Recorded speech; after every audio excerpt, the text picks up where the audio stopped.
I still remember the exact moment it happened.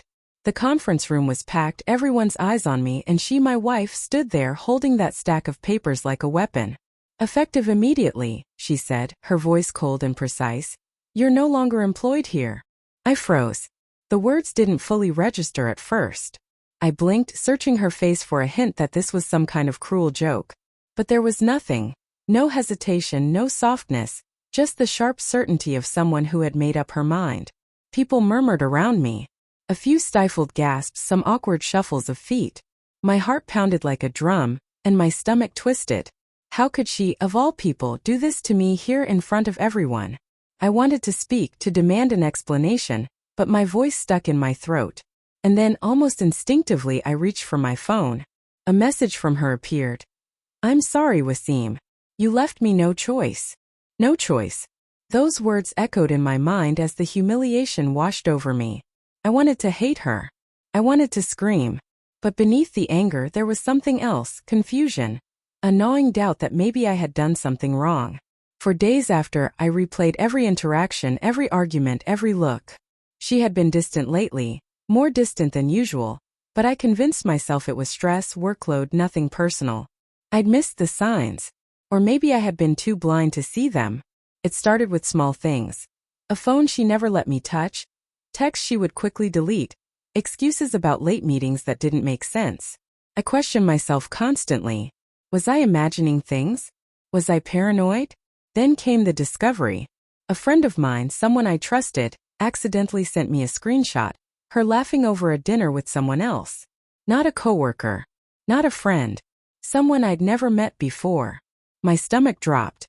I stared at that image for what felt like hours, the laughter frozen on the screen, a brutal confirmation of my worst fears. I remembered every late night she had claimed to be working, every "I'm tired" text when she should have been home, every gentle smile that now felt like a mask. All of it was built on deception. I confronted her one night. We sat across from each other at the kitchen table. The lights were low, casting shadows across her face. "Why?" I whispered, voice breaking. "Why would you do this to me, to us?" She looked away, ashamed. "I didn't mean for it to get this far," she said softly. I thought I could just explore and it wouldn't hurt anyone. But it did. "I never wanted to hurt you." Her words should have brought relief, some sense of closure, but all I felt was a cold emptiness. How could someone I trusted completely choose secrecy and betrayal over honesty? How could she stand there, explain herself, and expect forgiveness? I spent nights lying awake, replaying our years together. I thought about the dinners, the late-night talks, the moments I thought were ours alone. Each memory now carried a sting, a bitter reminder that I hadn't truly known her. But then came clarity. In the midst of the betrayal and heartbreak, I realized something important. I didn't have to let this define me. She had made her choice. I had the power to make mine. I could wallow in anger, or I could reclaim my life, my dignity, and my future. So I walked away. Not with a scream, not with a confrontation, but with quiet strength. I left her a note on the kitchen counter. "I hope you find what you're looking for. I'm done looking for you."